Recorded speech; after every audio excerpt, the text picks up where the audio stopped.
Hola, buenas tardes a todos y buenas tardes a todas. Bienvenidos y bienvenidas a una nueva charla del Salón Internacional del Cómic y la Ilustración de Tenerife. En esta ocasión tenemos con nosotros a una persona que podríamos definir como el ejemplo de un auténtico hombre orquesta. Es Manuel Barrero, es una persona que muchos lo conocerán por ser el director de TVOsfera. Iremos hablando de esos asuntos en la tarde de hoy, pero hay que comentar y repito, iremos incidiendo en ello a lo largo de la tarde de hoy, pero que él ahora mismo pues cuenta con dos titulaciones universitarias, es periodista y además ha estudiado ciencias biológicas, tiene un doctorado en ciencias de la comunicación. También hablaremos de su tesis, que es sobre la creación de un modelo historiográfico de TVO. Ha participado como ilustrador, divulgador en diferentes publicaciones, ha participado entre libros en los que ha participado y los que ha escrito propios, tiene unas 15 publicaciones.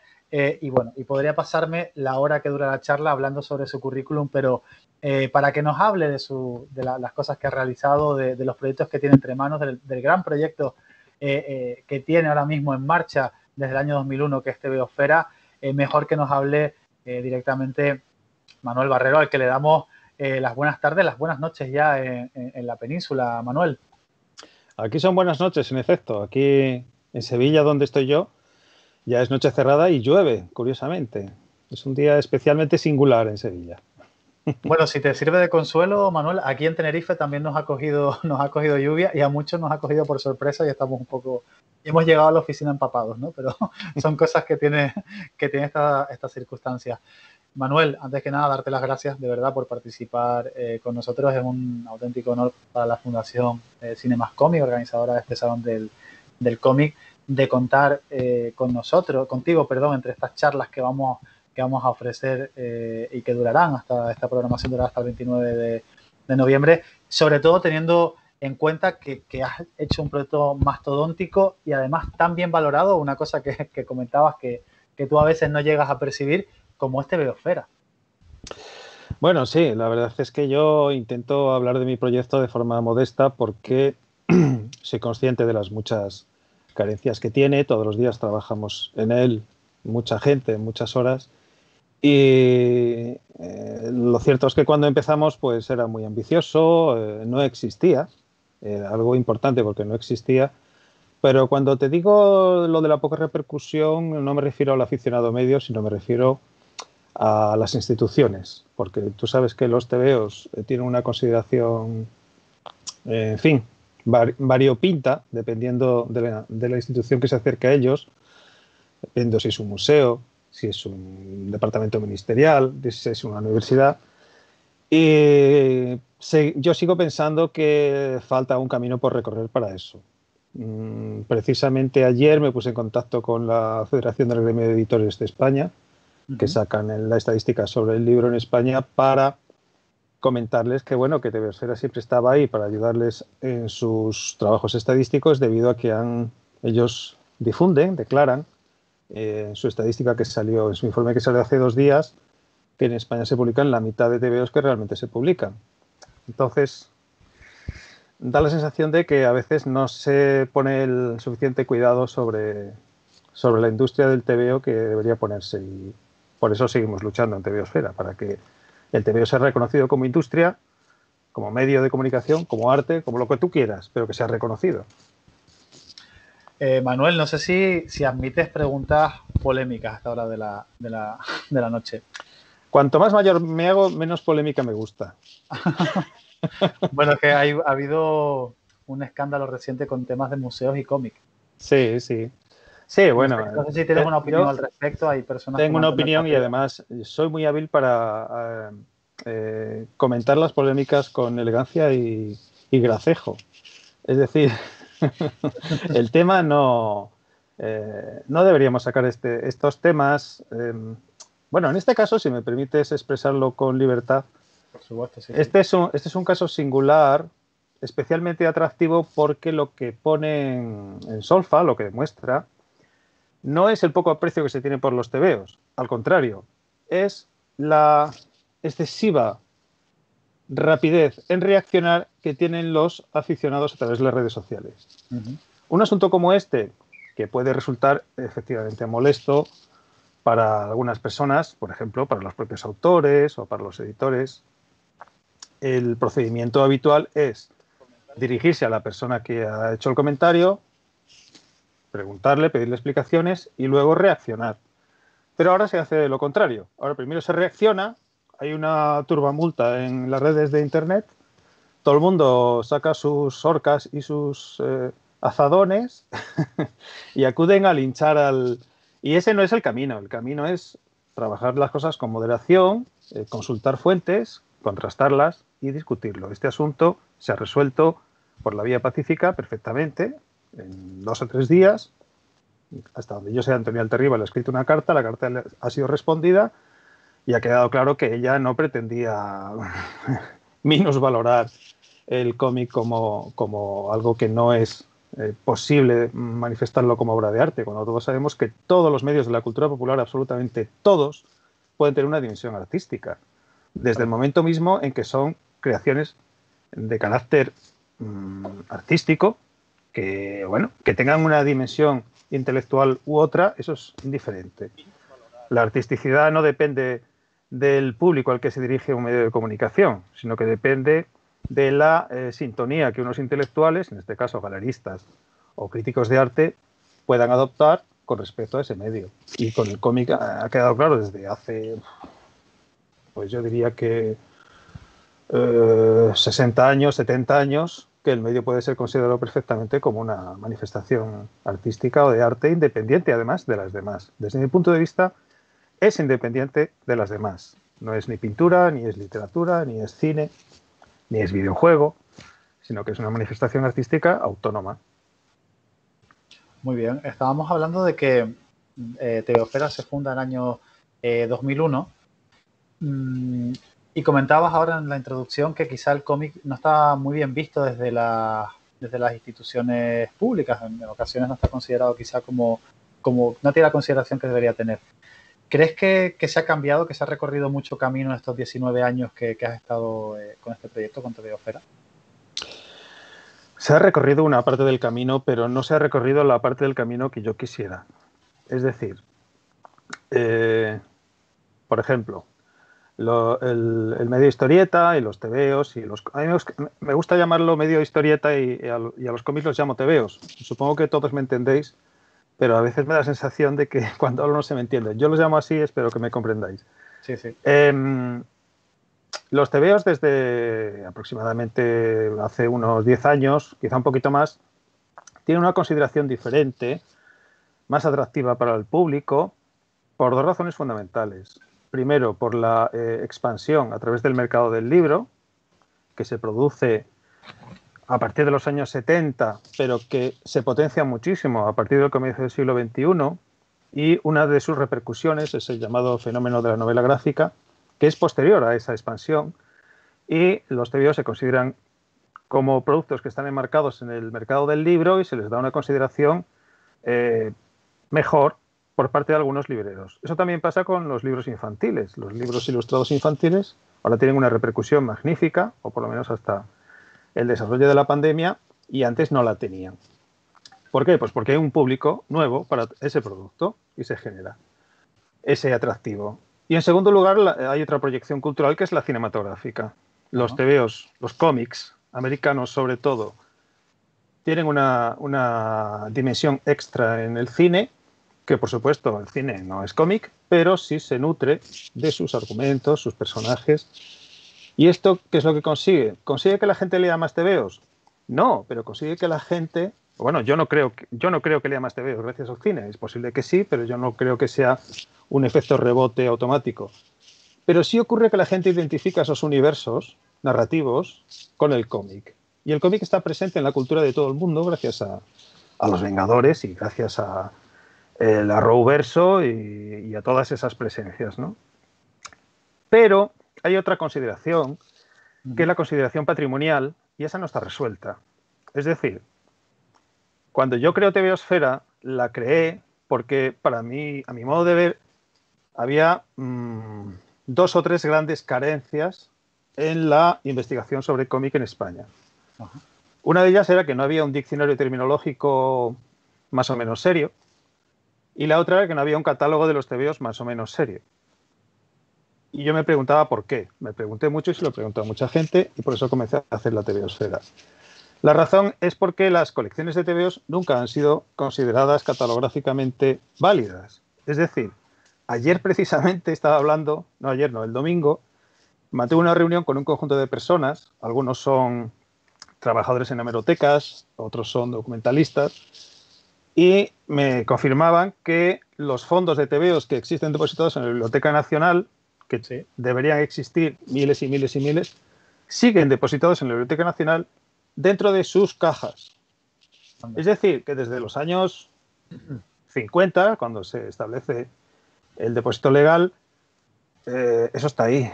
Nadie lo cataloga. ¿Por qué? Pues porque hay poco personal, porque hay poco tiempo y porque hay otras cosas más importantes que hacer siempre. Por lo tanto, ¿cuál es el catálogo de los tebeos que había en el año 2000? Ninguno. Había catálogos que habían hecho algunos investigadores, pero que eran muy limitados. Cuando nosotros comenzamos a hacer el nuestro, nos dimos cuenta de que faltaban miles de cosas. Sí. Entonces, hemos seguido haciéndolo, hemos siempre estado llamando a las instituciones para decirles, mire usted, tenemos este proyecto, queremos contribuir, déjennos ayudarles. La gente del ISBN siempre se ha portado con nosotros muy amablemente, son una gente que está muy tal. La gente de ARCA, la gente del IBAM, todos nos han dado las gracias por el trabajo que hacemos, pero lo cierto es que sus fondos siguen sin estar catalogados. Y ese problema, que es un problema de vacío patrimonial, persiste. Y persiste, yo creo, en parte porque no existe una consideración sobre la validez de los tebeos en España. ¿Y a qué crees que se debe esta falta de validez, como tú la catalogas, de los tebeos en Bueno, nuestro país? porque es un producto efímero, es un producto cultural efímero. Es lo mismo que si hablamos del tema de la fotonovela. La fotonovela es un caso muy singular de la cultura de masas. No sé si conocéis, si habéis leído alguna vez alguna fotonovela. Yo de niño ojeé alguna. La fotonovela tuvo un momento explosivo en los años 60 y 70. Hubo millones de ejemplares de fotonovelas, se vendían muchísimo, pero de repente aquello era un negocio ruinoso, que exigía mucho dinero en producción y se necesitaban unos beneficios grandes, evidentemente. Cuando dejaron de venderse un poquito, el negocio quebró. Y las novelas, las fotonovelas, desaparecieron. ¿Dónde están? No están en ningún sitio. No tenemos ninguna manera de acceder a las fotonovelas. No sabemos cuántas se publicaron ni qué distribución tenían. Se vendían por decenas de miles de ejemplares todas las semanas. Claro. Pero es como si no hubieran existido nunca. A mí eso me parece muy triste. ¿Por qué no se han preservado? Supongo porque era un producto efímero, para el entretenimiento fugaz, que interesaba a un sector de la población, en este caso femenino, y se acabó. Con la presa del corazón pasa algo parecido, aunque esta sí que se ha preservado un poquito más porque hay una industria alrededor de ello, muy fuerte, por cierto. Y con muchos otros productos efímeros ha ocurrido, los cromos, las tarjetas, los calendarios, en fin, muchas cosas, muchas cosas. Pero de todas formas, Manuel, no creo que no creo que deberíamos equiparar el nivel de la fotonovela al del cómic, ¿no? Creo, o al del TVO. Creo que tienen dimensiones completamente diferentes, ¿no? Sí, sí, son distintas. Pero lo cierto es que es un producto cultural que aporta muchas claves sobre la sociedad española, por ejemplo, o sobre la concepción de la mujer en la familia, por ejemplo. Y eso sería muy interesante poder estudiarlo hoy, pero no se puede. No se puede. Yo he visto muy pocos estudios sobre la fotonovela y me da mucha lástima. Aquí hay un factor interesante de analizar y es que las mujeres por lo general no coleccionaban los productos de consumo efímero. Los hombres sí. Por eso la novela popular sí se conserva un gran patrimonio y se estudia, pero los tebeos para niñas, por ejemplo, es terriblemente difícil estudiarlos porque apenas hemos encontrado colecciones. Yo he encontrado miles de personas que coleccionaban el grado del antifaz y una docena de mujeres que han coleccionado tebeos de cuentos de hadas, ¿no? Entonces, ya te digo que es una cuestión de consideración cultural, consideración social y valor cultural que se le concede algo. Después, establecer niveles de valoración, desde mi punto de vista, a mí no me parece oportuno. Yo siempre valoro todo al mismo nivel. No deberíamos mantener esa diferencia. Jorge, nos pregunta Jorge Donis, Manuel, en relación a lo que estamos hablando, ¿cuáles crees que son los siguientes pasos que se deberían dar para equiparar el cómic con el resto de los productos artísticos y culturales? Hombre, si yo lo supiera, estaríamos contando billetes. No, la equiparación es muy difícil, porque la equiparación no parte de una idea, sino que parte de un uso y parte de una defensa sistemática de una calidad cultural o de una consideración cultural. Entonces, claro, el medio que todos entendemos que es el mejor es el de llamar a las puertas de las instituciones culturales y decirles, oigan, por favor, que estamos aquí, que a ver si nos hace un poco más de caso. Afortunadamente la situación no es mala. Ahora mismo hay programas de radio que atienden a los tebeos. Hay muchas publicaciones teóricas, más que nunca, sobre cómic. Es un fenómeno reciente. Pero, sin embargo, por ejemplo, en la televisión no estamos. Estamos muy poco. Y cuando salimos en la televisión, cuando salen los cómics en la televisión, pues se da un tratamiento así como muy popular, muy de, bueno, ha salido algo de Mortadelo, Asterix, el nuevo Asterix. En fin, esta mañana, por ejemplo, sin embargo, me he sorprendido porque he visto que en la televisión anunciaban una edición de Blakey Books, de La Odisea, una nueva traducción, en la que trabaja Calpurnio, en la que ilustra Calpurnio. Bueno, ahí se le da un poco más de empaque porque es una obra clásica y se ha entrevistado al autor, a Calpurnio, y ha explicado cómo ha abordado el dibujo de algunas partes de la obra. Eso está bien, pero necesitamos más presencia. Necesitamos más presencia. Lo que se ha hecho hasta el momento a mí me parece que se ha hecho bastante bien. Y, por ejemplo, vuestro trabajo en Canarias es uno más de los elementos que está potenciando todo esto, porque gracias a que existen ahora tantos festivales, y tan bien organizados, por cierto, pues tenemos una presencia mayor en los medios. Y eso contribuye a que estemos constantemente, pues se habla de cómic aquí, se hace un festival allá, pero seguimos sin estar en los medios grandes, que es en la televisión, en los periódicos de gran tirada, que siempre nos han despreciado mucho, y también a la sátira gráfica. Y esa asignatura pendiente yo no sé cómo ganarla. Supongo que insistiendo mucho. Nosotros cada vez que lanzamos un número o un libro, damos la brasa a todo el mundo. Escribimos a todos los periódicos, escribimos a las radios, a todo el mundo. Alguno nos contesta de vez en cuando, oye, esto es interesante. Pues mira, hemos lanzado el especial Cine y Cómics, hemos lanzado un número hace 3 días, que es un número bastante majo, leedlo porque tiene artículos muy guapos. Y además, nos han llamado de fotogramas, nos han dicho, oye, que esto es muy interesante. Sí, además tú hacías un artículo, si no me equivoco, sobre los villanos de las películas de Marvel, ¿no? No, yo un artículo sobre los antivillanos, que son peores. Antivillanos, exacto. Sí.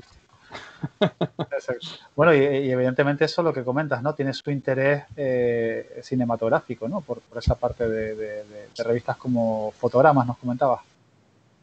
Sí, les ha llamado la atención, supongo que porque hemos creado una parrilla de textos muy contundentes en los que ahondamos en algo que es poco conocido, como el hecho de que el noviazgo entre cómic y cine es desde el principio de los tiempos, no es algo de ahora, sino que cuando nace el cine, de hecho, nace inspirado en una historieta. La primera obra, bueno, una de las primeras obras, ¿no? Nace... Y yo creo que más de una nacen inspiradas en las historietas que se leían en la prensa francesa, por ejemplo. Y los primeros cómics que tienen éxito inmediatamente saltan al cine y al teatro. Inmediatamente, es automático, sobre todo en Estados Unidos. Y eso lo ponemos de manifiesto en un artículo. Después hablamos de los musicales. Yo hablo de cómo ha evolucionado la maldad en los personajes de cómic, hasta, hombre, sobre todo por el fenómeno este reciente de las series como Watchmen o como The Boys, que son muy cañeras, ¿no? Entonces he reflexionado un poco sobre cómo es que los espectadores asimilan ahora este tipo de personajes que hubieran sido impensables hace 20 años, ¿no? Cuando íbamos al cine íbamos a ver a Superman y Superman era todo bondad. Cierto. Ahora, sin embargo, nos ponen a un tío así de protagonista y decimos, vaya plasta de serie o de película, ¿no? Yo quiero que este tío sea pues un poco más negro, un poco más oscuro. Y bueno, el número se completa con algunas reflexiones más sobre el ámbito del cine. Reseñamos algunas series en concreto. Hay un artículo de Álvaro Pons sobre Batman muy recomendable. Y lo completamos con una cosita maravillosa, que es muy larga y muy densa, pero es muy interesante, que es cómo se produjeron los juicios, los litigios entre DC Comics y la competencia cuando se creó el personaje de Superman y se lo quisieron plagiar. Es muy interesante, eso es muy interesante. Bueno, entonces remitimos a todo el mundo a la lectura, ¿no? De este nuevo número, ¿no? Sí, está online desde, solo hay que poner tvosfera.com y ya le sale directamente. Y bueno, pueden leer este número con sus articulitos, pero hay otros 1.800 artículos por leer si tienen tiempo, ¿eh? Ahora durante estos días de confinamiento seguramente tengan tiempo. No sé si te has dado cuenta, Manuel, que con el tiempo, una de las cosas que han conseguido a través de TVOsfera, además pues de crear esa base de datos, ahora iremos leyendo otras preguntas que también van en esta línea, ¿no? De cómo se ha creado esa base de datos y demás, es también poner en valor el cómic como un producto académico, porque uno habla de una revista, cuando uno está fuera del mundo quizá más académico y piensa en una revista, pues quizá más periodística, ¿no? O una revista incluso más de ocio, más lúdica. Pero sin embargo, el cómic tiene, y lo hemos visto también durante las charlas que han ido teniendo lugar durante el salón, que el cómic es un elemento que también creo que lo comentabas hace un momento, que tiene cada vez más importancia académica. Sí, lo cierto es que este impulso por el interés académico del cómic se despertó hace una década aproximadamente y va viento en popa a toda vela. La verdad es que va muy bien. Surgieron un conjunto de publicaciones sobre cultura popular que se comenzaron a llenar de textos sobre cómic académicos. Sí. Y bueno, lo cierto es que yo cuando creé TVOsfera yo quería que fuera desde el principio una revista académica y reconozco que no lo conseguí. No lo conseguí porque para ser una revista académica hay que cumplir ciertos requisitos y había uno que era el principal que yo no quería cumplir, que era el de ser tremendamente aburrido. Yo no quería publicar cosas tan aburridas como se hace en las revistas académicas, que a veces son muy plomo, porque hay que hacer tantas referencias y tantas autoridades y reforzarlo todo, contrastarlo, que pues resulta empalagoso. Ajá. Pero bueno, al final creo que hemos conseguido una balanza, un equilibrio entre lo académico, porque siempre exigimos y los tenemos fritos, debo reconocerlo. Somos muy exigentes con los colaboradores, siempre les exigimos que sean artículos con todo contrastado, todo debe estar citado, es decir, como cuando en Wikipedia tú ves, falta la referencia, que lo pone alguien de los que trabajan en Wikipedia, ¿no? Nosotros le exigimos no que falta referencia, sino que la tiene que poner porque si no el artículo no se publica. Eso es fundamental, ¿no? Entonces, al final hemos conseguido estar en 7 repositorios de revistas académicas y sí que es cierto que en los últimos meses hemos conseguido estar también en Dialnet y tenemos, pues, al parecer, una presencia, una estatura dentro del ámbito de las publicaciones académicas sobre cómic que es reconocida, lo cual, pues, me parece muy bien. Bueno, yo creo que eso es un aporte interesante. Pero nos pregunta Rubén Esteban, hablando sobre el tema de la investigación académica en el cómic, que si la pregunta también es polémica, que si crees que la investigación académica sobre cómic se ha convertido en un refugio de investigación fast food, como en su momento pasó con el cine. Bueno, podría ser. ¿Por qué no? Sí, podría ser.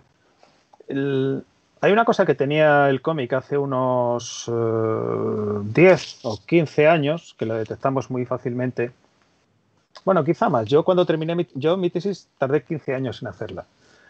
Porque, claro, era sobre catalogación de los TVs españoles y antes de hacer de terminar la tesis tenía que catalogarlos. Entonces, era un reto un poquito tal. Y yo me di cuenta cuando empecé que en la universidad había muy poca receptividad hacia el cómic. Tú ibas allí y, con suerte, dabas con algún doctor que quisiera dirigir tu tesis. Con suerte. Yo fui por recomendación, porque no era fácil. Pero con el tiempo Y a fuerza de insistir, pudimos convencer a mucha gente que estaba pues, en diferentes ámbitos de la academia, ¿no? En filologías, en derecho, en historia, en comunicación. Les fuimos convenciendo de que el cómic no es que fuera interesante académicamente, sino que es que era un vasto lugar lleno de posibilidades. Es decir, que no había apenas trabajos académicos sobre cómic de referencia y que era un lugar en el que los estudiantes podían introducirse y encontrar un tema sobre el que trabajar. Que en el ámbito de la universidad encontrar un tema original sobre el que hacer una tesis doctoral no es fácil. O por lo menos no es tan fácil en determinados asuntos, sobre todo para un estudiante que todavía no está formado. Pero el cómic es que era vastísimo, no se había hecho casi nada, se podían hacer 1000 cosas y se siguen pudiendo hacer muchísimas cosas. Entonces, ¿es verdad que hay tesis doctorales sobre cómic que son un plis plas, y luego tengo resuelto y adiós? Sí, pero ojo, también hay miles de tesis doctorales sobre sociología y sobre derecho y sobre historia que son fast food, que son malas tesis. Sí, es cierto, es así, hay un porcentaje... no voy a decir elevado, pero sí hay un porcentaje de trabajos pues, que no dan la talla. Pero eso pasa en todos los ámbitos. Y hacer una tesis doctoral sobre cómic, pensar que puede ser fácil, yo creo que es un error. Es difícil. Es difícil porque hay poca bibliografía. La metodología siempre es una verdadera pesadilla para enfocarlo bien, porque claro, los directores del departamento no lo entienden, no acaban de comprender qué significa eso de que se pueda narrar secuencialmente, no sé qué, en fin, no, es difícil admitirlo y cuando te vas al tribunal te das cuenta. El tribunal de tu tesis hay 2 o 3 que saben un poquito, pero hay 2 que están perdidísimos y que dicen, ¿esto usted qué dice aquí? ¿Esto qué? No entiendo. Pues sí, no lo entiende usted porque no ha leído un TVO en su vida. La respuesta es sí. Se hacen muchas tesis malas, pero también se hacen muchas tesis buenas y hay algunas fantásticas. Cierto. Y está pasando también una cosa parecida con los videojuegos, porque están, de un tiempo a esta parte, se están introduciendo también dentro del mundo académico, sí, pero todavía hay lo que tú comentas, ¿no? Personas en los departamentos que no terminan de verlos con buenos ojos porque asocian el videojuego a Pac-Man, a la recreativa, y no saben que se ha convertido en una herramienta comunicativa en sí misma. Bueno, hay una teoría de sociología que dice que según te vas haciendo mayor, tu horizonte de perspectiva se va reduciendo, ¿vale? En vez de ir ampliándose, que es lo que debería ser lo normal, se va reduciendo y cada uno vamos centrándonos y comprendiendo mucho más sobre lo que somos especialistas y mucho menos sobre lo que pasa a nuestro alrededor. El caso del videojuego, por ejemplo, es algo fascinante. Posiblemente sea uno de los medios, desde mi punto de vista ahora mismo, es uno de los medios con más plástica y con más posibilidades creativas del momento. Es absolutamente increíble lo que se puede hacer en el ámbito de los videojuegos. Y de hecho yo recuerdo que se leyó una tesis doctoral aquí en Sevilla hace algún tiempo, por un socio nuestro precisamente, que era revolucionaria porque casi nadie le entendíamos lo que estaba diciendo, pero era fascinante porque se hacía a través de los videojuegos y hay muchas posibilidades ahí. Y es verdad que claro, el problema se suscita porque la tecnología avanza muy deprisa, los jóvenes se incorporan muy rápidamente a esa tecnología y los que somos o son un poco mayores les llega un trabajo de esas características y dicen, ¿cómo voy a dirigir yo esto si no soy capaz de entenderlo? No soy capaz de ponerme al día con este tema. Y ahí es donde está la complicación. Manuel, vamos a leer algunas preguntas más que nos están Por supuesto. llegando. Silvia Machado te saluda y te pregunta que qué es lo que te gusta más, si escribir tus propias historietas o analizarlas de otros. Siempre me ha gustado más analizarlas de los demás y criticarlas duramente, por supuesto. No, yo intenté ser dibujante cuando era chico, como todos los que nos gustaban los tebeos, vamos, no sé si como todos, yo la gente que conozco, todos quisimos empezar queriendo dibujar, ¿no? Quiero imitar a Alex Raymond, quiero imitar a Carlos Jiménez, Corben, en fin. Hice un curso y todo, saqué notable, pero no era lo mío, me di cuenta que no era lo mío, entonces lo cierto es que la labor de divulgación siempre me ha llamado muchísimo, me gusta mucho. Escribo todos los días, últimamente publico menos, pero sí escribo todos los días. Precisamente ahora estaba escribiendo una reseña Y, y me encanta porque, yo creo que es porque me encanta descubrir cosas en los TVOs. Se hacen cosas fantásticas. Nunca en la historia hemos tenido un mejor momento creativo que ahora. Se hacen los mejores TVOs de la historia desde mi punto de vista. Y siempre descubres cosas nuevas. Es lo maravilloso de esto, ¿no? Los TVOs son tan efervescentes que resultan magníficos, ¿no? Yo creo que en literatura no existe esta efervescencia. O por lo menos desde mi punto de vista. Lo cierto es que leo menos literatura. En cine también se produce mucha efervescencia porque trabaja con la imagen. Y la imagen está dando saltos increíbles, ¿no? Pero ya te digo que sobre todo me gusta trabajar sobre los TVOs porque me abren puertas todos los días a universos nuevos. Manuel, es interesante esa reflexión que has hecho de que ahora se están haciendo mejores TVOs que nunca, porque en muchas ocasiones se suele tirar de un pasado mejor que nunca existió y decir que antes se producían y se hacían los mejores cómics del mundo y que ahora la industria TVística está yendo hacia una cantidad, hacia un abismo y se dirige con los ojos cerrados No creo. Y puede que no sea así. No, yo estoy convencido de que nunca ha sido así. Bueno, en fin, ha habido etapas, ¿no? Pero yo creo que no, que si lo trabajas objetivamente, no ha sido así. No lo ha sido porque es imposible. Y hay una razón muy sencilla, y es la siguiente. Partamos del historietista cero, como lo llamo yo. Aquel señor que hizo aquella historieta tan buena, ponte por caso Outcast, ¿no? O el autor de Little Nemo. Hacía una cosa maravillosa y todo el mundo decía, plas, plas, plas, ¡ay, qué maravilla! Esto es fantástico. Entonces, luego hay una siguiente generación, ¿no? Esa siguiente generación, ¿podrá superar a su maestro? Pues no lo sé, pero desde luego ha crecido y ha creado con el conocimiento de lo que había hecho el maestro. Ese sumatorio de conocimientos de lo que han hecho los maestros anteriores no puede sino repercutir positivamente. Es decir, ahora mismo la generación que crea cómics conoce los cómics que se han creado antes, ha podido crecer sobre ellos. Por lo tanto, los crea mejor, porque además tiene herramientas nuevas. Y las ideas, que no me digan tonterías, las ideas no se han acabado. Porque los relatos son siempre los mismos, de acuerdo, pero las ideas para construir esos relatos son siempre distintas y las resoluciones pueden ser muy diferentes. Entonces, yo creo que vivimos el mejor momento de mayor variedad, pero eso choca frontalmente con otro asunto, pero que es un asunto completamente aparte, que es el de la industria. La industria ahora está peor. ¿Por qué? Porque hay más competencia. Está Netflix, están los videojuegos de los que hemos hablado. Hay miles de actividades que los jóvenes pueden hacer o que los adultos pueden hacer que quizás sean más apetecibles que ponerse a leer un TVO. Pero eso no resta calidad a lo que se produce, en absoluto. Bueno, y esto es un discurso muy de... Yo creo que también me estoy haciendo mayor y se está limitando mi horizonte, ¿no? Como comentabas antes. Pero en un momento en el que parece que todo lo que hacemos tenemos que hacerlo público, tenemos que compartirlo con personas, algo tan íntimo como leer un TVO, parece que no tiene ese hueco, ¿no? En la sociedad de la imagen. ¿A qué te refieres? No entiendo muy bien por dónde quieres ir. En ocasiones, bueno, pues por ejemplo, si me permites te pongo un ejemplo, ¿no? En ocasiones, Sí. pues tú sabes que existe un fenómeno con las redes sociales y es que en muchas ocasiones, mucha de la actividad del ocio que hacemos la planificamos pensando en la foto que sacaremos después. Ah, ¿te refieres a eso? Sí. Exacto. El TVO no es una cosa que te lo permita, porque sí, puedes sacar una foto de la portada del libro, pero todo ese proceso de lectura es un proceso íntimo que no puedes compartir socialmente hasta que una vez que lo terminas y que además es muy limitado.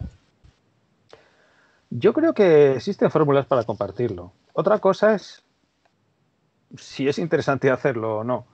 A mí hay una cosa que me llama mucho la atención de YouTube, que es ese paraíso de las personas ingeniosas o que tienen mucho tiempo libre. hay un tipo de vídeo muy curioso que a mí siempre me ha llamado mucho la atención, que es el de ver cómo las personas reaccionan cuando ven un capítulo de una serie o cuando ven una película, ¿no? Y yo digo, ¿pero a quién le puede importar esto? Es decir, a mí lo que me importa cuando veo Doctor Who o cuando veo Gambito de Dama es cómo reacciono yo o cómo reacciona mi mujer, que es la persona a la que quiero, o mis hijas o mis amigos. Pero plantearme cómo va a reaccionar un auditorio informe que yo no conozco, pues francamente, no me interesa a mí. Yo, por ejemplo, nunca publicitaría cómo estoy leyendo un TVO o cómo me está afectando la lectura de un TVO, pero yo creo que sí se puede promocionar eso y se pueden buscar fórmulas para hacerlo, igual que se hacen con libros, los libros literarios, ¿no? Con la literatura se puede hacer. Pero a mí me parece mucho más interesante, porque yo soy así, la reflexión tranquila, reposada, y el comentario que lo hago por escrito para intentar transmitir a otras personas los valores que yo he descubierto en esa obra. Bueno, es una forma también de compartirlo. Por cerrar un poco con este tema ya, nos pregunta Mafe Suárez que si crees que hay un resurgir del TVO. Por supuesto, pero porque nunca ha habido un hundimiento. Es decir, que me digan objetivamente cuándo ha habido un hundimiento del cómic como medio de comunicación. Es verdad que como industria ha tenido muchos hundimientos, eso es así. Cuando acaba la Segunda Guerra Mundial, por ejemplo, se ha comentado mucho que se hundieron los cómics de superhéroes porque ya no había guerra mundial. Bueno, ¿qué quieres que te diga? En realidad no se hundieron. Los cómics de superhéroes siguieron produciéndose en menos cantidad, pero en lugar de cómics de superhéroes, los editores comenzaron a sacar tebeos románticos, tebeos de western, que hubo muchísimos más de los que había antes. Por lo tanto, había realmente más cómics en los kioscos americanos en los años 50 de los que había en los años 40. O sea, que es falsa esa idea. En España, evidentemente, hubo una guerra civil y en los años 36 a 46 pues hubo un hundimiento, pero eso es por una cuestión puramente sociológica, ¿no? En fin, si no hay tejido social, no hay estructura de mercado. Pero si tú analizas objetivamente y siempre con datos, claro, la evolución de las curvas de producción en España y de lanzamientos, nosotros en España siempre hemos estado creciendo. Es decir, no ha habido bajones que se puedan considerar pozos en los que el TVO se hundió para no salir jamás, no. Se habla mucho de los 90 como un periodo muy estéril. Yo no pienso así, yo creo que es una opinión que se puede matizar mucho y actualmente estoy hablando del año pasado, claro. Actualmente estamos en el mejor momento de la historia de los TVOs en España y en el mejor momento de la historia de los TVOs en Japón, aunque habían bajado mucho las ventas, y en un gran momento en la historia de los TVOs de Francia. Ahora con la pandemia sí, se va a hundir todo un poco, pero la creatividad sigue su curso y los buenos TVOs se siguen haciendo. Realmente no hay un resurgir, en resumen, porque no ha habido un hundimiento como... Exactamente, eso es lo que yo pienso, vamos. Nos pregunta Patricio Ducha, bueno, te saluda primero Manuel y dice que si se plantean desde TVOsfera completar el gran catálogo de la historieta o el catálogo de los TVOs en España, que cree, y yo creo que es verdad, que llegaba hasta 2012, y nos pregunta además que si existe una edición impresa o se tiene que consultar en la página web de TVOsfera. En efecto, sí, pues mira, es una pregunta que me interesa que me hagas, Patricia, porque nosotros lanzamos un inventario, que además lo quisimos llamar así, inventario, en 2012, porque creíamos que era absolutamente necesario que hubiera una obra impresa como catálogo de TVOs, porque hacía muchos años que no se hacía una, ¿de acuerdo? Y nos dimos cuenta de que nos salió una cosita muy mejorable, porque catalogamos muchas cosas, pero evidentemente desde aquel momento hasta hoy, si tuviéramos que imprimir en un libro el catálogo, ahora sería como unas 7 veces más grueso que aquel, porque hemos incorporado muchísimos registros nuevos. Es decir, nosotros seguimos trabajando a diario en el catálogo desde 2008. No hemos parado y todos los días volvemos sobre lo que hemos hecho en el pasado. Es decir, yo antes de ayer estaba catalogando una colección de Pulgarcito que no teníamos bien catalogada de 1939 y 1940. Ahora mismo, hace un rato, estaba catalogando un cuento de hadas de 1951. Y todos los días catalogamos lo que va saliendo. Por lo tanto, el catálogo es tan grande, tan enorme ahora mismo, que imprimirlo supondría muchísimo trabajo y ventas nulas. Porque ¿quién va a comprar un libro de 3.200 páginas? Es que es muy complicado. Ahora mismo solo se puede consultar online. El catálogo completo solamente está online y tenemos previsto lanzar nuevos catálogos, pero estamos pensando cómo hacerlo, porque realmente publicar un listing telefónico, pues, no sé, comercialmente resulta un poco atractivo, ¿no? Complicado. Sí. Bueno, aquí se ha producido un pequeño debate por las palabras de la directora del IBAN. No vamos a Sí. reproducirlo porque ya habíamos hablado de ello al comienzo de la charla en el foro. Y Mm. bueno, simplemente decirle a Diego Llorente que nos ha escrito una pregunta, pero que no conseguimos verla completa. Si puede volver a hacerla, porque al intentar ampliarla, no sé qué nos ocurre que no la visualiza la página de Facebook. Bueno, ya que hemos empezado con el tema del catálogo y demás, y yo creo que podemos entrar en en la recta final de la entrevista, hablar un poco de TVOfera. ¿Qué es lo que te impulsa a crear TVOfera? O sea, ¿qué es lo que realmente te mueve a ti para decir, bueno, me voy a poner ahora a hacer un portal y que pasen 19 años y que sigas ahí al pie del cañón, sumando a muchísima gente, contando con personas que son amantes al cómico? ¿Cuál es en pocas palabras, cómo podría resumirse la trayectoria de TVOfera? Y también, si quieres, Manuel, para aquellas personas que que no conocen TVOfera, aquellas personas que vienen de otro planeta y han puesto esta charla y no conocen el portal, ¿qué es TVOfera?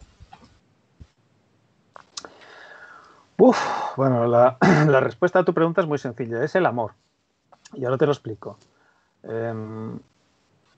Cuando yo desarrollo pasión por los tebeos es cuando soy un niño, evidentemente, aprendo a leer con los tebeos, leo muchísimos tebeos y cuando llega el momento en el que los mayores te dicen, hijo, tienes que dar el salto de las cosas de niño a las cosas de mayor.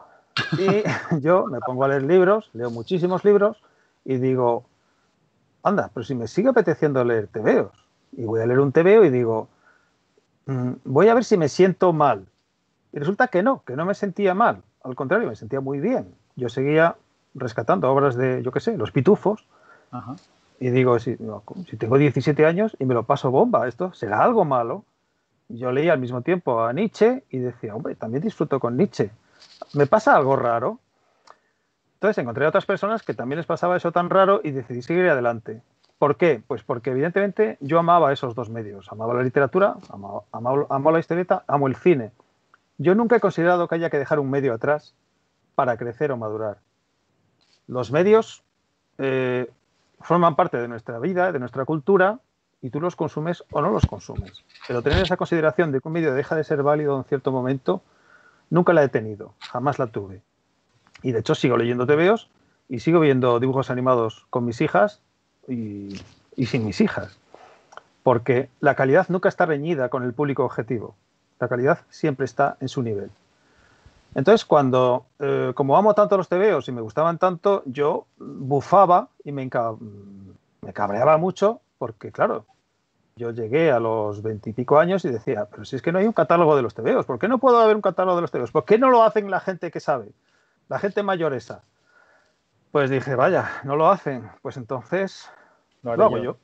yo. Y me junté, como te comentaba antes, con un amigo tan loco como yo, que es Javier Alcázar, y con otros dos o tres también tan locos como yo, tan amantes de los tebeos como yo, y empezamos a hacerlo. Y se hizo muy grande. Nuestro hijo creció muchísimo, pero es que llegaron muchas personas al club. Es decir, llegaron muchas personas a ayudarme de forma totalmente altruista por el mero hecho de que amaban los cómics, de que adoraban sus tebeos. Y al final éramos una familia tan grande y los quiero tanto que es imposible dejarlos. Eh, es como decir, bueno, es difícil el matrimonio, pero voy a dejar a mi mujer porque ya estoy cansado. No, porque todavía la amas, no la dejas. No la dejas aunque surjan inconvenientes. Con TVOsfera pasa lo mismo. Amo a mi gente, amo lo que hago, sigo amando los tebeos, siguen gustándome muchísimo, sigo descubriendo cosas nuevas todos los días. Y aunque a veces es muy cuesta arriba lo que hacemos, porque tú sabes que detrás de esto siempre hay mucha burocracia, hay impuestos, hay servidores, hay que pagar esto, hay que pagar, en fin, muchas cosas, pero de momento la pasión sigue estando por encima de todo lo demás. Entonces, Sí. a tu pregunta de qué es TVOsfera, TVOsfera es un proyecto de amor por los tebeos que se concreta en un trabajo sistemático y riguroso, por muy paradójico que esto te parezca. Es decir, es la pasión enfocada hacia el rigor. ¿Que muchas veces no somos lo suficientemente rigurosos? Seguro que sí. Seguro que vas a encontrar muchos aspectos fallidos. ¿Que muchas veces no manifestamos la suficiente pasión? Pues seguramente. En algunas cosas no somos muy apasionados. Pero intentamos sobrellevarlo de esa manera. Y eso es lo que nos impulsa realmente, porque te digo la verdad, yo a veces me asomo y veo a la gente catalogando, que es un equipo de gente amplio, hay unas 45 personas catalogando todos los días, y digo, ¿por qué sigue esta gente catalogando? Si yo no les doy nada, o sea, nadie les da nada. Ellos lo dan todo por los demás. Pues es eso, es la pasión, es el amor, no es otra cosa. Pero es curioso cómo, porque nos ha pasado también en la Fundación Cinemas Comic, cómo en muchas ocasiones se acercan a este tipo de perfiles a ayudar de manera voluntariosa y sobre todo intentando trabajar de una manera alegre, sin generar problemas y especialmente por ese amor que sienten por el TVO y es una alegría ver que se repite en otros sitios de España, porque muchas veces se habla como el mundo del cómic, que es un mundo donde hay muchas rencillas, donde hay muchos problemas, pero es cierto que la mayor parte de la gente realmente ama el medio y le gusta lo que hace y le gusta lo que supone el hecho de leer un cómic, porque yo no sé si estás de acuerdo con esta afirmación, Manuel, pero leer un cómic es casi un ritual como ir al cine. Como ir al cine es presentarse en una sala oscura, evadirte durante 1 hora, 2 horas de tu tiempo, y el cómic con otros códigos, con otras cosas que implica este ritual, no deja de serlo. Exactamente. Además yo pienso que siempre estoy hablando de la equiparación, pero puedo resultar un poco aburrido en eso, pero yo creo que es así. Cuando hablas de que hay muchas riñas y muchas tensiones en el mundo del cómic, yo te digo, perdona, pero es que en el mundo de la televisión hay más. Y en el mundo de la radio la gente se pelea cuando han salido del micrófono. Es así en todos los mundos organizados, esencialmente porque somos seres humanos y no somos perfectos, sino todo lo contrario. Y cuando me hablas del otro tema, también te digo lo mismo. Desde mi punto de vista, no sé si estaré equivocado o no, todo consumo de una obra artística, puede ser un TVO, puede ser una película o puede ser un libro, es siempre íntimo. Para mí siempre es íntimo. Incluso cuando tú dices, bueno, eso no es cierto en el caso de la arquitectura o de la pintura, porque estás en una sala. Y digo, no. La percepción artística, la sensibilidad y la forma de entender una obra que te produce una emoción, siempre es tu intimidad, se produce en tu intimidad, aunque haya personas a tu lado, ¿no? Solemos asociar el TVO como con esa idea del hombre solitario, ¿no? Del lector solitario, del lectora solitarios, de que está ahí el TVO, tienes que estar tú solo, porque claro, el que está detrás, si lo lee te molesta. Sí, en efecto, el soporte papel exige la soledad en el sentido de que es más cómodo, pero el acto de lectura es el mismo, es íntimo. Y por eso ese debate del que me comentabas antes del museo del IBAM, pues me parece un debate estéril. Entiendo que esta señora dijo algo que se trasladó mal al papel y que después se ha interpretado mal, pero el debate sobre si el cómic es arte o no es arte es estéril. Es que no hay debate, no puede haberlo. El cómic es arte y punto. Y si no lo quieres aceptar, pues no lo aceptes. Pero evidentemente lo es porque exige un reciclado intelectual, una absorción de elementos que son artísticos porque están dibujados y están narrados y ya está. Y no hay que darle más vueltas. Lo otro es cuestión de tener ganas de crear polémica o de participar en las polémicas, que también tenemos ganas muchas veces. Eso es verdad. Eso es lo que le da la sal a la vida. Claro, exactamente. Manuel, Javier Mesón nos pregunta que si piensa TVOfera recuperar alguna historieta más en su catálogo. ¿Se refiere a imprimirla? Ahora nos lo aclarará, pero no sé si se refiere a imprimirla o recuperarla. Habla de recuperarla. ¡Uf! Mira, yo siempre tengo deseos de recuperar el patrimonio, pero cuanto más pasa el tiempo, y esto no es una norma ni una regla, ni se puede establecer como tal, me da la sensación de que el público se va alejando mucho de las producciones del pasado. mm, parece que suena un poco a regla o a norma, ¿no? Esto de...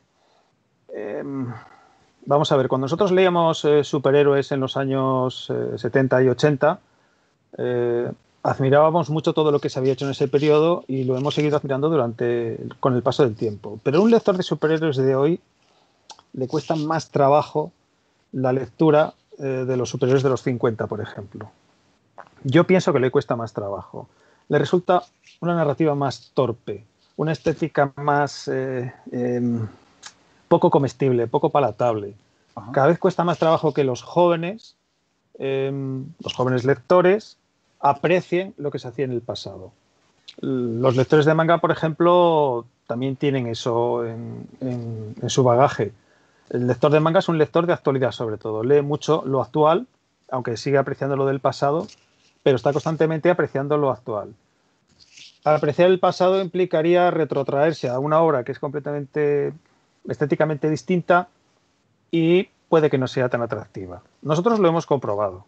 Hemos publicado varias obras en papel, hemos rescatado algunas en TVOsfera y otras fuera de TVOsfera a través de proyectos de colaboración y nunca han funcionado bien económicamente. Nunca. Y las recuperaciones que se han hecho por parte de editores profesionales, como las que hizo Glenat, por ejemplo, y en eso te puedo dar fe, fueron un fracaso comercial. Entonces te planteas, ¿puedo recuperar algo y sacarlo a la luz porque es muy bonito? Pues francamente me encantaría, me encantaría. Hay un proyecto maravilloso que me gustaría sacar a la luz, que es el de las historietas que hizo Niel durante los últimos años 30 en Pulgarcito y justo antes de la Guerra Civil, porque eran súper brutas. Eran dibujadas maravillosamente con estilo dibujo de cuento, ¿vale? Para niños, pero los personajes se dedicaban a cortarle la cabeza a la gente, a quemar un poblado entero lleno de personajes. Y bueno, resultan fascinantes, ¿no? Porque en aquel tiempo la violencia estaba tanto en el ambiente que los niños disfrutaban leyendo eso, ¿no? Pero lo lees hoy y te echas las manos a la cabeza. Claro. Y recuperar eso me parece maravilloso porque el dibujo además es muy atractivo, pero yo pienso que no podría venderse. Entonces el esfuerzo no te recuperarías, económicamente no te recuperarías y no podrías hacer otras cosas. Entonces mi respuesta es no. Vale. Tristemente. Bueno, ya queda respondida porque además nos ha aclarado que se refería a empresa, efectivamente. Sí. Manuel, nos dice por aquí Enrique Coromina, que bueno, te manda saludos y dice y además una pregunta. Dice que si después de tantos años estudiando el cómic, que si has encontrado el gen del cómic español. ¿Nuestros cómics tienen características o tendencias que los diferencien de los otros países? Yo creo que no. Es una pregunta muy chula, ¿eh? Sí, la verdad es que es una pregunta muy de Enrique. Es una pregunta muy complicada. Mira, además Enrique precisamente es un ilustrador que cuando yo lo veía antaño decía, este no parece un ilustrador español. Porque tiene un estilo rabioso, un estilo rompedor, y resultaba sorprendente, ¿no? Pero quizá esta pregunta se pudiera hacer en los años 50, 60. Sí, en aquel tiempo dices, sí, puede que haya una escuela, como se decía antes, ¿os acordáis? La escuela bruguera, ¿no? La escuela valenciana, aquellas cosas. Sí, había un conjunto de autores que comulgaban con un mismo estilo, que se pasaban referencias, pero desde que el mundo está hiperconectado, eso es imposible. Todos bebemos de todo. Es más, todos estamos en todo, porque el dibujante español está en el mercado estadounidense. O sea, los superhéroes los dibujan españoles. En Francia, grandes bandes de cine las hacen españoles. ¿Eso qué significa? ¿Que hay un gen franco-español o un gen franco-americano? No, no lo creo. ¿Hay talento o no hay talento? Y de lo que sí soy perfectamente consciente es que en España, por la razón que sea, tenemos muchísimo talento creativo, sobre todo en el ámbito del dibujo. Maravilloso. Tenemos un conjunto de... Es que son muchísimos los dibujantes buenos que tenemos aquí y no dejan de salir. Que eso es lo sorprendente, ¿no? Y no dejan de salir nuevos que emigran, desgraciadamente, pero que demuestran una gran calidad.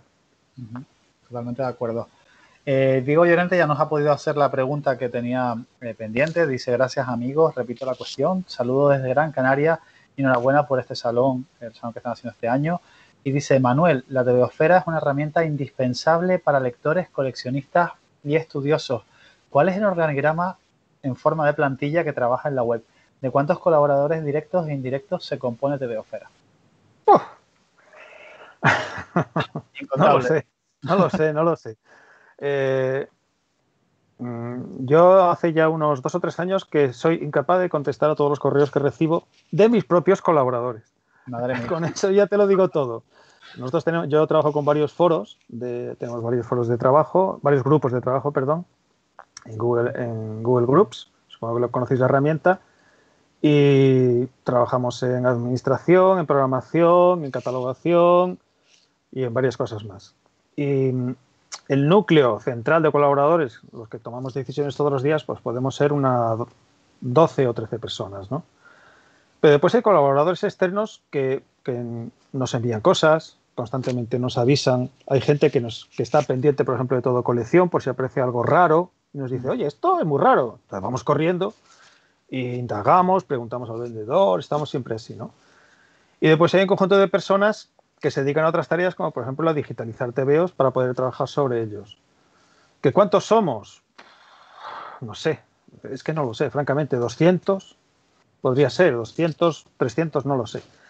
Más gente de la que yo soy capaz de recordar, y todos los días trabajando en la catalogación, ya te digo que somos 12 o 13, y sin parar, generalmente sin parar. Todos los días trabajamos y todos los días completamos, y además siempre estamos pendientes de ir a la fuente, de mejorar en lo posible las imágenes y dejar las fichas lo mejor posible, que no sé si desde hace 2 años a esta parte estamos trabajando con un modelo de catalogación distinto, en el cual intentamos que en cualquier ficha esté toda la documentación posible que en ese momento sea necesaria para el aficionado. Es decir, que si tú entras en la ficha de Panini de un TVO de superhéroes, verás la promoción que hace Panini, ¿vale? El precio y los datos del TVO, pero nosotros añadimos enlaces, añadimos un montón de muestras para que el lector pueda ver el TVO por dentro un poquito, un montón de muestras hasta donde nos permite la ley, claro. Y eso contribuye a que el aficionado pues tenga mucha más información y disfrute mucho más a la hora de acercarse a cada cómic. Yo ya te digo que somos un equipo muy grande, pero no lo controlo completamente.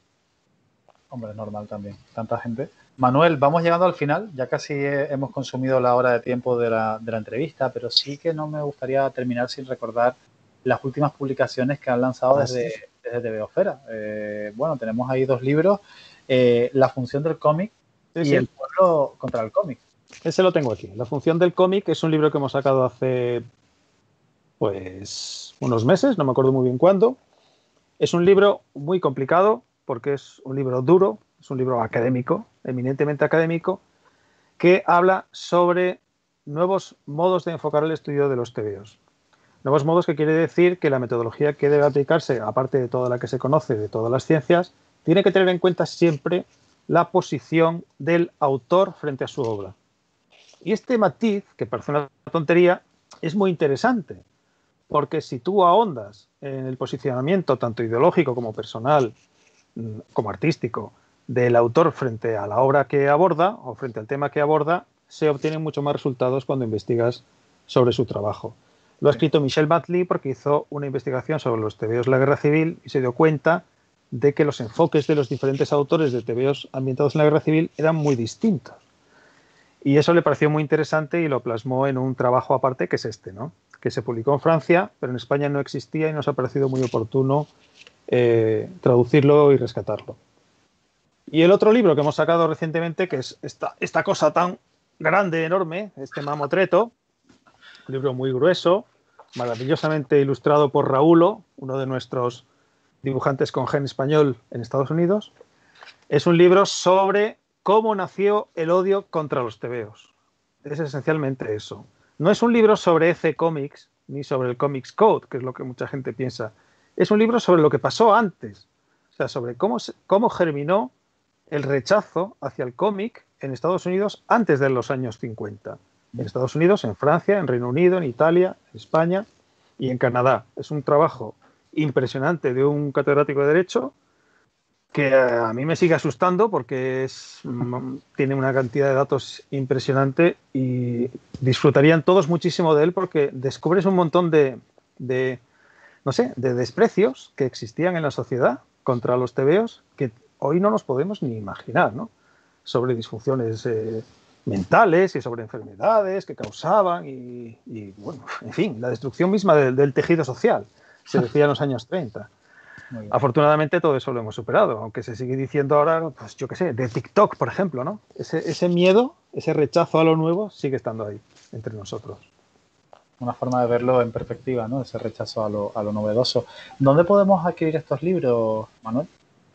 Pues esencialmente dirigiéndose a nosotros, lo tienen algunas librerías, porque nosotros no tenemos red de distribución, distribuimos nosotros, y la librería en la que lo pide se puede poner en contacto con nosotros o, mejor, el interesado nos puede escribir a contacto@tbeosfera.com o a tbeosfera@gmail.com y allí se lo podemos servir.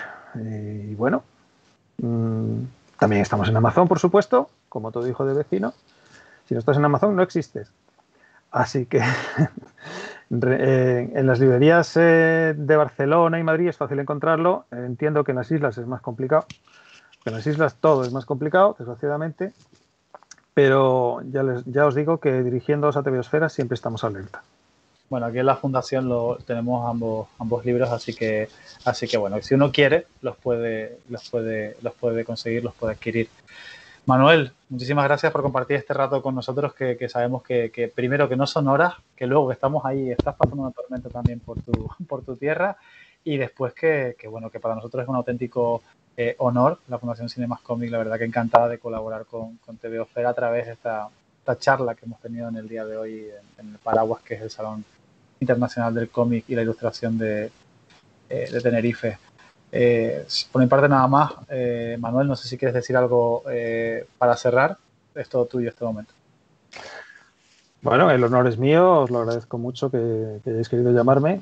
Me hacéis importante porque habéis hablado con mucha gente relevante del ámbito y de la industria del cómic. Y bueno, felicitaros por lo que estáis haciendo, porque montar un festival no es nada fácil, que lo sé bien. Lo hacéis muy bien, estáis concitando mucho interés a vuestro alrededor y estáis poniendo la historieta de vuestra patria, que es Canarias, también en su lugar, y eso es muy importante. La Fundación Cinemas Comics ha rescatado a autores canarios que el gran público no conocía. Y bueno, y lo que hacéis también con este festival es magnífico y por favor seguid adelante. Eso es lo que quiero y lo que deseo. Muchas gracias. Manuel Barrero, director de TVosfera. Un abrazo, amigo. Un abrazo.